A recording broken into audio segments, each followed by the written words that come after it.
l'évaluation médicale hein, qu'on voit ici.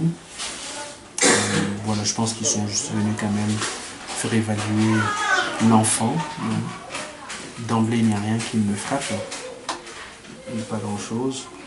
Dans ce cas-ci, il faut juste donner des conseils aux parents pour l'alimentation voilà, de l'enfant. Kanasome Gaïa Somé. Ah, là, là. Ah oui, donc c'est une élève de cette voilà, école primaire ici.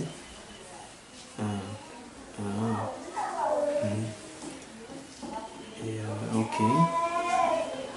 Donc il faut vraiment donner des conseils aux parents pour l'alimentation. Et c'est vraiment sur ce genre de cas précis que, donc au niveau de l'action sociale Keshokongo, nous voulons agir, c'est-à-dire prévenir la malnutrition chez ce genre d'enfant. Donc cet enfant, il va déjà vers une malnutrition modérée, on va dire. Et si ça continue, il va tomber dans la malnutrition sévère, effectivement. Alors donc, il faut vraiment insister sur l'éducation nutritionnelle. Alors, il y en a qui disent, oui, mais comment vous allez faire ça puisque le grand problème, c'est la pauvreté. Donc, les gens n'ont rien à manger. Oui, la pauvreté, c'est un des facteurs principaux dans la malnutrition. C'est vraiment une des étiologies. Mais souvent, ça il faut le noter, les gens, ils ont de quoi manger, mais ils ne savent pas comment utiliser la nourriture. On a par exemple dans les villages des cultivateurs qui cultivent le haricot, donc le maïs, la patate douce, la pomme de terre, de la carotte, les oignons. Et quand ils récoltent, mais qu'est-ce qu'ils font?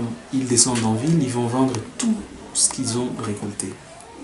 Et alors, voilà, ils remontent au village avec un peu d'argent et très souvent, en remontant, ils achètent les tout petits frétins là, qu'on appelle kabuchungu, à Bukavu.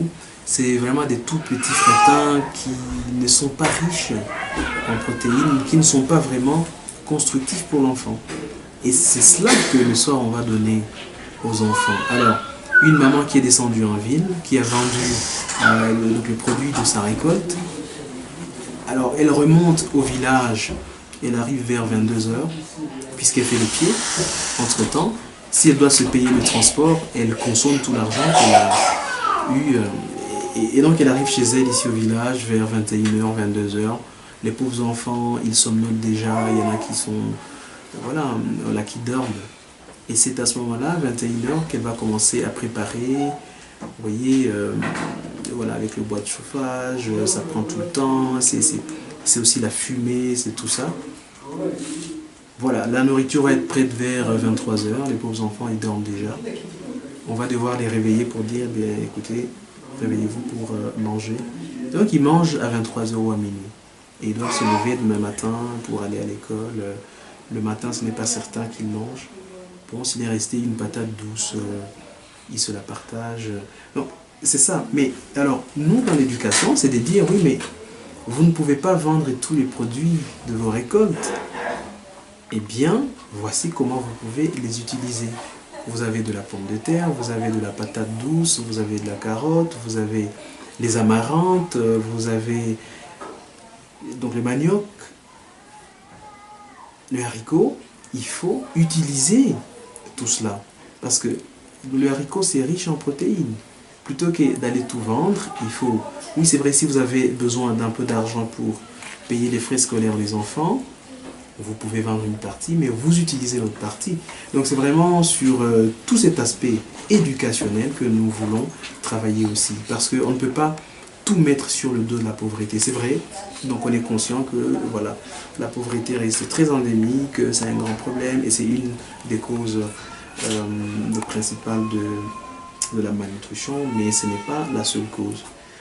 L'autre chose, vous voyez par exemple pour cet enfant, donc le parent il dit que eh bien, il a 15 enfants. Ça, c'est un autre problème. L'éducation doit aussi porter sur, finalement, planification familiale. Donc le planning familial, c'est très important. Dire aux couples ici qu'ils doivent quand même planifier leur naissance. Il faut qu'il y ait des naissances désirables. Ça, c'est aussi très important, puisque très souvent, on consulte comme ça une maman, on lui demande ça, c'est le quantième enfant, elle vous dit le 12e. Et vous avez combien? 14 enfants. Et vous lui demandez, et votre mari fait quoi? Il ne fait rien. Et vous-même, vous faites quoi? Je ne fais rien. Et comment vous faites vivre ces enfants-là? Ils vivent par la grâce de Dieu. Oui, mais Dieu ne descend pas du ciel pour nourrir les enfants, pour les habiller, pour les amener à l'école. Donc, c'est tout ça. Donc, on travaille vraiment sur tous ces aspects-là. Désolé, puisque c'est vraiment des facteurs, n'est-ce pas, qui conduisent à la malnutrition. Donc il y a vraiment tous ces facteurs qui entrent en ligne de compte, et vraiment nous donnons comme objectif au niveau des quelque chose de travailler là-dessus. Donc voilà. Donc pour